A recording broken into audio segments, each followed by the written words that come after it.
ازاي ممثل سينمائي اتهم في يوم من الايام انه خاين وبيدعم العدو. انا ما بيهمنيش اللي كتبوه عني، دول حمير اهو، بقولها لك كده اهو، كل دول بعتبرهم حيوانات. ويتحول في لحظه للسلاح الخفي لرئيس جمهوريه في اكبر معركه سلام.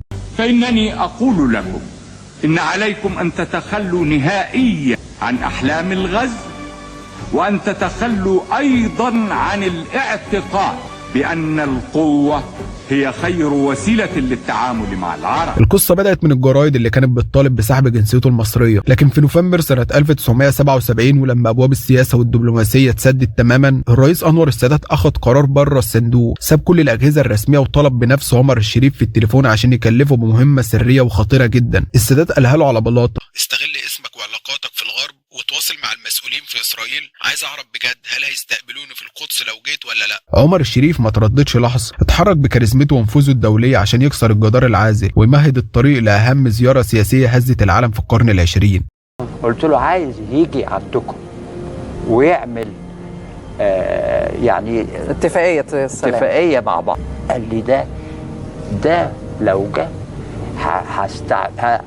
هستقبله كالمسيح. قصة نجم مظلوم بين اتهامات الخيانة الوطنية وبين دور دبلوماسي استراتيجي ساهم في حقن دماء الآلاف. تعالوا نكشف السر الكامل ونعرف ازاي خرج الفتى ده من قلب اسكندرية عشان يغير في التاريخ، وازاي كانت نهايته أصعب بكتير من اللي كنا نعرفه. ولكن قبل ما نبدأ ما تنساش تسيب لايك للفيديو وسبسكرايب وشير للفيديو مع كل أهلك وزمايلك.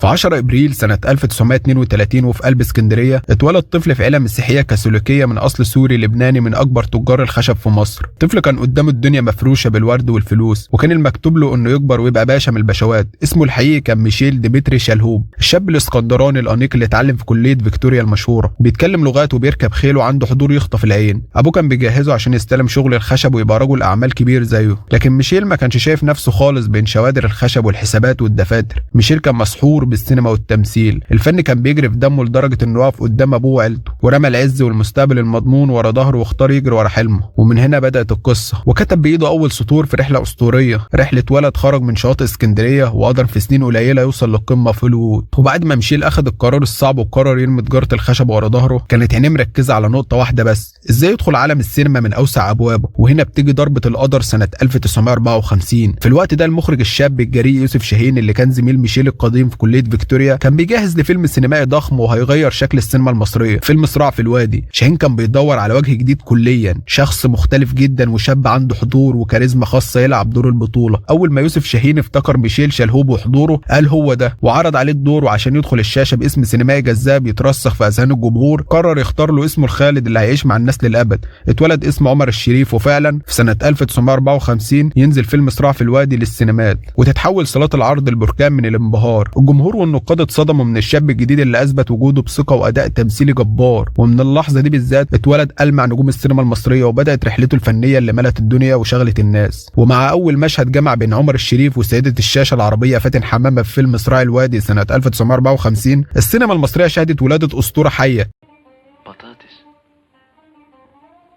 لما سيدة الشاشة العربية فاتن حمامة التقت بالنجم الصاعد عمر الشريف، مشاعره القوية وكاريزما الانسجام اللي بينهم ما كانتش مجرد تمثيل قدام الكاميرا، ده كان ميلاد لأعظم قصة حب عرفها تاريخ الفن العربي. عمر الشريف عاش حالة حب حقيقية مع فاتن حمامة، وعشان يكمل حياته معاها اتأثر بها جدا وقرر باقتناع ودون تردد انه يشهر اسلامه عشان يقدر يتجوزها. وفي سنة 1955 اتعقد القران ورسميا اتفتحت ابواب عش الزوجية في حدث هز الصحافة والاعلام والشارع المصري والعربي بالكامل. واكتملت فرحتهم العائلية سنة 1957 لما اتولد ابنهم الوحيد طارق. الجواز ده اتحول فورا لبركان نجاح سينمائي غير مسبوق، المنتجين والمخرجين كانوا بيتسابقوا عشان يجمعوا الثنائي في عمل واحد، والجمهور كان بيحجز التذاكر بالساعات عشان يلمس الصدق والرقي اللي طالع من الشاشة. وعلى مدار سنين طويلة قدموا سلسلة من اعظم كلاسيكيات السينما المصرية اللي اتحفرت في الذاكرة، بداية من الرومانسية الشقية في ايامنا الحلوة سنة 1955، والدراما الواقعية الصادقة في صراع في المينا سنة 1956، مرورا برائعة ارض السلام ودراما لا انام سنة 1957، من بعدها التحفة الارستقراطية سيدة القصر سنة 1958، ووصولا للأسطورة الخالدة والأشهر في تاريخ السينما نهر الحب سنة 1960. أفلام اتكتبت بحروف من الذهب، لكن مع دخول عمر الشريف العالمية والسفر المتواصل خارج مصر بدأت المسافات تزيد والظروف تتغير، ولأن الشغف العالمي أخذ عمر لمسار تاني خالص اتأثرت حياتهم الزوجية بالغربة والانشغال، وللأسف بعد سنوات من الانفصال غير الرسمي وإنهم يعيشوا بعيد عن بعض تم الانفصال الرسمي سنة 1974. انفصال انتهت معاه قصتهم، لكن احترامهم لبعض وحب الجمهور لثنائيتهم يفضل محفور في التاريخ كأعظم قصة حب وسينما في الشرق الأوسط. عمر الشريف ما كانش مجرد نجم شباك ناجح، ده كان متربع على عرش البطولة المطلقة في مصر والشرق الأوسط كله. البداية كانت في سنة 1960 مع التحفة الرومانسية الخالدة نهر الحب، الفيلم اللي أخرجه عبقري الإخراج عز الدين ذو الفقار. عمر الشريف قدم فيه دور الضابط خالد بأداء عاطفي ساحر قدام فاتن حمامة والعملاق زكي رستم، وخرج الفيلم كواحد من أعظم ملحمات الرومانسية اللي بكت الملايين وما زالت عايشة في وجدان الناس لحد النهارده. وفي نفس السنة قرر عمر يكسر كل التوقعات ويغير جلده تماما، دخل عالم الكوميديا الراقية من أوسع أبوابه في الفيلم الأيقوني إشاعة حب للمخرج الكوميدي الكبير فاطين عبد الوهاب، ووقف عمر الشريف بشخصية حسين الخجول قدام السندريلا سعاد حسني وعمود المسرح العربي يوسف وهبي خلق حالة من البهجة والضحكة مش طبيعية، وأثبت إنه ممثل جوكر بيمتلك مرونة وأدوات تمثيلية ملهاش حدود. وما جاتش سنة 1961 إلا وكان عمر الشريف بيبهر الجمهور ونقاد بدور مختلف كليا في فيلم في بيتنا راجل للمخرج القدير هنري بركات وعن رواية الأديب إحسان عبد القدوس. قدم شخصية البطل السائر إبراهيم اللي بيهرب من بطش الاحتلال، وجسد معاني الوطنية والتضحية والشهامة ببراعة شديدة قدام رشدي أباظة وزبيدة ثروت وحسن يوسف. 3 أفلام تاريخية ورا بعض في ظرف سنتين بس رسخوا اسم عمر الشريف كأيقونة فنية واستثنائية غير قابلة للمساس، وكانت هي الوداع للسينما المصرية قبل ما يفتح باب هوليوود وينطلق للعالمية. في الوقت اللي كان فيه عمر الشريف في قمة المجد والنجومية في مصر كان القدر بيكتب له خطوة أسطورية هتخلد اسمه في التاريخ العالمي. في بدايات سنة 1961 المخرج البريطاني العظيم ديفيد لين كان بيجهز لإخراج واحد من أضخم الإنتاجات في تاريخ السينما العالمية، الفيلم العالمي لورانس العرب. ديفيد لين كان بيلف العالم ويدور على ممثل شرقي بملامح عربية أصيلة عنده كاريزما جبارة وبيتكلم إنجليزي بطلاقة عشان يلعب دور الشريف علي. وفي وسط البحث اتعرض عليه كارت وفيه صورة الشاب المصري عمر الشريف. ديفيد لين أول ما شاف الصورة اتسحر بملامحه ونظرة عينيه وقال فورا أنا عايز أشوف أداء الممثل ده قدام الكاميرا. وبالفعل ديفيد لين طلب يراجع أعمال عمر الشريف في مصر وشاف لقطات من أداءه المبهر في فيلم في بيتنا راجل وفيلم نهر الحب، وانبهر ديفيد لين بالثقة والعمق والجاذبية اللي بيتمتع بها عمر قدام الكاميرا، وقال بدون تردد هو ده الراجل اللي أنا بدور عليه. وسافر عمر الشريف وفي سنة 1962 نزل فيلم لورانس العرب لدار العرض العالمية، ودخل عمر الشريف التاريخ بأحد أعظم المشاهد في تاريخ السينما، مشهد ظهوره الساحر وهو طالع من قلب سراب الصحراء راكب الجمل. المشهد ده لوحده حبس أنفاس الملايين في أمريكا وأوروبا. أداء عمر الشريف كان أكتر من عظيم، الشاب المصري قدر ينزع احترام كبار نقاد وصناع السينما في الغرب، وفاز بجائزة جولدن جلوب كأفضل ممثل مساعد، ودي جائزة أمريكية سنوية تمنح لتكريم أفضل الأعمال السينمائية والتلفزيونية، وتعد ثاني أهم حدث سينمائي بعد جوائز الأوسكار. وللعلم عمر الشريف حصل على 3 منها خلال مسيرته وترشح رسميا لجائزة الأوسكار، إنجاز تاريخي غير مسبوق لأول ممثل عربي يحفر اسمه في هوليوود، ويكون الفيلم ده هو الجسر اللي عبر بيه من نجومية الشرق إلى أسطورة سينمائية عالمية. بعد النجاح الساحق لفيلم لورانس العرب هوليوود كانت فاكرة إن عمر الشريف آخره يلعب الأدوار الشرقية أو العربية، لكن المخرج العظيم ديفيد لين كان عنده رأي تاني خالص، وفي سنة 1965 قرر إنه يراهن عليه في أضخم وأعقد مشروع سينمائي في الوقت ده، فيلم دكتور جيفاجو. الرهان المرة دي كان مخاطرة مرعبة. ديفيد لين اختار الشاب المصري عمر الشريف عشان يلعب دور البطولة المطلقة لشخصية يوري جيفاجو الشاعر والطبيب الروسي في قلب الثورة الروسية. طبعا شركات الإنتاج في أمريكا كانت معترضة وبتقول إزاي ممثل عربي مصري يلعب دور بطل قومي روسي، لكن ديفيد أصر وعمر الشريف قبل التحدي. عمر اشتغل على الشخصية بعمق جبار وطوع ملامحه ونبرة صوته ونظرات عينيه عشان يجسد مشاعر الحب والألم وسط ضجيج الحرب والتلج. وفي سنة 1966 توج عمر الشريف بالتقدير العالمي الأكبر، فاز بجائزة جولدن جلوب كأفضل ممثل في دور رئيسي.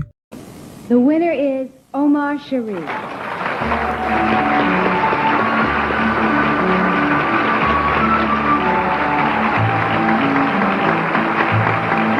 إنجاز صدم هوليوود وثبت أقدام عمر الشريف كأول نجم عربي يمسك بطولة مطلقة لفيلم عالمي ضخم ويكون اسمه مكتوب بحروف من نور فوق أفيشات السينما في كل عواصم العالم. مع كل النجاح الساحق والشهرة العالمية اللي وصل لها عمر الشريف بعد فيلم لورانس العرب ودكتور جيفاجو كان لازم يدفع الثمن، وثمن العالمية المرة دي كان غالي جدا ومؤلم لأقصى درجة. في منتصف الستينات وتحديدا سنة 1965 اصطدم طموح عمر الشريف الفني بواقع سياسي وأمن معقد جدا في مصر، فبالإضافة لعقود هوليوود الشارطة وشركات الإنتاج العالمية اللي كانت بتطالبه والتواجد المستمر في الخارج، فرضت الأجهزة الأمنية والمخابراتية في الحقبة دي قيود صارمة على السفر وتصاريح الخروج، مع مضايقات كبيرة تعرض لها هو وزوجته. وصرحت سيدة الشاشة العربية فاتن حمامة لاحقا إنها تعرضت لمضايقات وضغوط سياسية وأمنية شديدة ومحاولات لتكنيدها من قبل الأجهزة الأمنية والمخابرات في الوقت ده لكتابة تقارير. فاتن حست إن كرامتها وحريتها مهددين بشكل مباشر، فرفضت تماما الخضوع للضغوط دي، واختار الزوجين القرار الصعب بمغادرة مصر سوا، وعاشوا فترة في الغربة بين بيروت وأوروبا حرصا على حريتهم واستمرار حلم عمر العالمي. لكن الغربة فتحت جرح كبير في علاقتهم. فاتن حمامة ما كانتش تقدر تتحمل العيشة في ظل النجومية العالمية لزوجها في الخارج بعيدا عن بلدها وجمهورها اللي ما تقدرش تتخلى عنه وتاريخها الفني العريض اللي بنته في مصر. يا ريتني حتة منك، عايزة أكون جوه قلبك وروحك، كلام فارغ لكن لذيذ. وفي سنة 1966 اتفق الزوجين على الانفصال والعيش بعيد عن بعض. هدوء قاتل استمر لسنوات قررت خلاله فاتن حمامة العودة لمصر بعد تغير المناخ السياسي في مطلع السبعينات، وفضل الانفصال ده موجود لحد ما تم الطلاق الرسمي والنهائي سنة 1974. والغريب والصعب في القصة ان عمر الشريف ورغم الاغراءات والجميلات اللي حصروه في هوليوود رفض تكرار تجربة الزواج تماما، عاش بقية حياته مخلص لذكراه، وظل يؤكد في كل لقاءاته العالمية والمحلية ان فاتن حمامة كانت وما زالت حب حياته الوحيد والاخير. وانا لما كنت متجوز وعايش معها، عشنا 15 سنة مع بعض الحمد لله، ما كنتش حاسس يعني ان انا طاير او ان انا على سحاب او على كده. لكن لما بعد كده ما قدرتش اعيش مع واحدة تانية، أدركت قد إيه كنت بحبها. في سنة 1967 وفي عز ما كانت المنطقة العربية بتعيش مرارة النكسة وحرب يونيو، كان عمر الشريف بيصور في هوليوود فيلم غنائي استعراضي ضخم اسمه فاني جيرل. الفيلم اللي اتعرض في السينما سنة 1968، لكن المشكلة الحقيقية ما كانتش في الفيلم نفسه، المشكلة كانت في شريكته في البطولة. البطلة كانت النجمة الأمريكية باربرا ستايرساند، صدقوني مش مهم منطق اسمها صح يعني. المهم باربرا دي معروفة بتأييدها الصريح والمعلن لإسرائيل، ومع انتشار صور مشاهد رومانسية بينهم وشائعات ارتباطهم في كواليس التصوير، الصحافة المصرية والعربية شنت هجوم شرس وغير مسبوق على عمر الشريف، اتهموه بالخيانة واللامبالاة بآلام وطنه. وصلت المطالبة في بعض الجرائد لمنع عرض جميع أفلامه في مصر، بل والمطالبة بسحب الجنسية المصرية منه. عمر الشريف لقى نفسه في موقف لا يحسد عليه، بين ضغط الإعلام في بلده وبين التزاماته بعقود احترافية صارمة في هوليوود. رد عمر بذكاء وأكد إن الفن ملوش علاقة بالسياسة والتعصب، وإنه يعتبر ممثل محترف فبيأدي شغله في سينما عالمية. ولما هديت العاصفة خرج الفيلم وحقق نجاح أسطوري وترشح ل8 جوائز أوسكار. في آخر سنة 1977 كانت المنطقة العربية على موعد مع زلزال سياسي غير مسبوق، والمرة دي عمر الشريف ما كانش مجرد بطل في فيلم، ده كان لاعب رئيسي في كواليس السياسة الدولية. القصة بدأت بمكالمة غير متوقعة من الرئيس أنور السادات لعمر الشريف في الخارج. السادات كان بيجهز لخطوته الجريئة والتاريخية بالزيارة للقدس، وكان محتاج شخصية عالمية عندها نفوذ وقبول وثقة عند الغرب وإسرائيل بالأخص، وما كانش فيه أنسب ولا أقوى من النجم العالمي عمر الشريف. عمر استغل علاقته وشهرته وعمل اتصالات مباشرة مع مسؤولين بارزين في إسرائيل، وزار القدس وإسرائيل بدعم ودعوة مباشرة من السادات في دور شرفي ودبلوماسي لتقريب وجهات النظر والتمهيد للزيارة التاريخية اللي غيرت مجرى التاريخ في نوفمبر سنة 1977. لكن الخطوة الجريئة دي جابت له عاصفة هجوم جديدة من بعض الأوساط الإعلامية والسياسية العربية اللي اتهموه بالهرولة والتطبيع وشككوا في موقفه الوطني. لكن عمر الشريف كان شايف المشهد بنظرة مختلفة تماما. عمر كان بيؤمن إن الوطنية مش شعارات رنانة ولا مزايدات، لكنها خدمة حقيقية لحقن دماء أبناء بلده وإعادة أراضيهم. كان بيشوف إن نجوميته العالمية ولغة الدبلوماسية هي سلاح بيخدم بيه مصر وقضيتها، وقدر يقف في منطقة وسطى معقدة جدا بين كونه فنان عالمي عابر للحدود وبين كونه مواطن مصري عاشق لتراب بلده. ورا الكاميرات والسجاد الأحمر وفلاشات المصورين اللي كانت بتملى الدنيا كان في جانب خفي ومؤلم جدا في حياة عمر الشريف، جانب ما كانش بيشوفه غير جدران غرف الفنادق الفخمة وساعات السفر الطويلة. بعد طلاقه واحترافه الممتد في الخارج أخذ عمر الشريف قرار غريب واستثنائي جدا، قرر إنه ما يمتلكش بيت ولا شقة ولا أي عقار يربطه بملكية ثابتة. حصر حياته كلها في كارت الغرفة وحقيبة سفر واحدة بتتحرك معاه في كل مكان.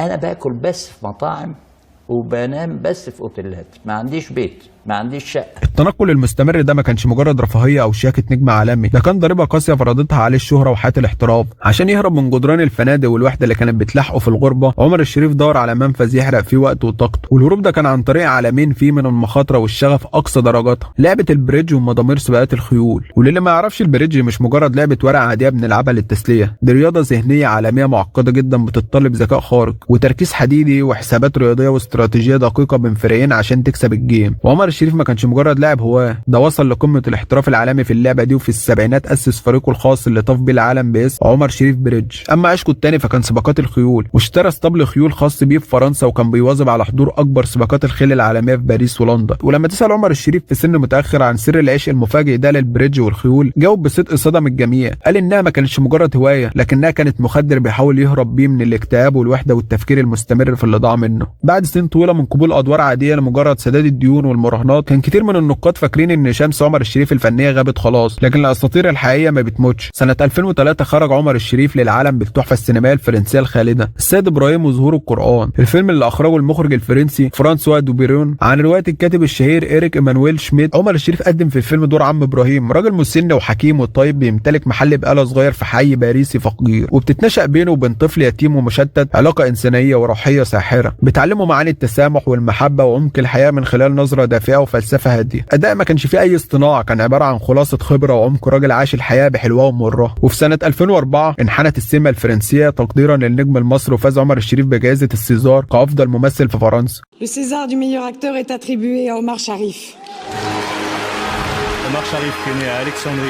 ومهما طاف عمر الشريف القارات وعاش في ارقى فنادق باريس ولندن وكتب اسمه بحروف من ذهب في هوليوود، يفضل الشوق للسينما المصريه وللجمهور المصري بيجري في دمه. والعوده الاولى الكبرى كانت في سنه 1983 بفيلم ايوب، التحفه الادبيه الماخوذه عن روايه نجيب محفوظ وسيناريو المبدع محسن زايد واخراج هاني لاشين. عمر الشريف قدم دور عبد الحميد السكري باداء درامي تقيل وعميق جدا، رجل اعمال بيمر بوعكه صحيه وبيفقد ثروته، فبيقرر يكتب مذكرات ويكشف فساد وطمع الطبقه اللي حواليه. عمر الشريف في ايوب اثبت ان النجوميه العالميه ما اثرتش لحظه على احساسه الشرقي الصادق ولا عن لغته السينمائيه المصريه الاصيله، لكن العوده الاضخم والتاريخيه اللي هزت الشارع العربي كله كانت في سنه 2008 من خلال فيلم حسن ومرقص، الفيلم اللي جمع ولاول مره في تاريخ السينما بين قطبي وهرمي الفن العربي عمر الشريف وعادل امام، في سيناريو عبقري كتبه يوسف معاطي واخرجه رامي امام. عمر الشريف قدم دور الشيخ محمود اللي بيضطر يغير هويته ويعيش بشخصيه المواطن المسيحي مرقص للهروب من الجماعات المتطرفه، في نفس الوقت اللي بيضطر فيه المدرس المسيحي بولس اللي قام بدوره عادل امام انه يهرب ويعيش بشخصيه الشيخ حسن. الفيلم ما كانش مجرد عمل سينمائي، ده كان رساله وطنيه وجاريه جدا ضد الفتنه الطائفيه ودعوه صريحه للتعايش والمحبه بين المسلمين والمسيحيين في مصر. الكيمياء اللي ظهرت بين عمر الشريف وعادل امام على الشاشه كانت ساحره.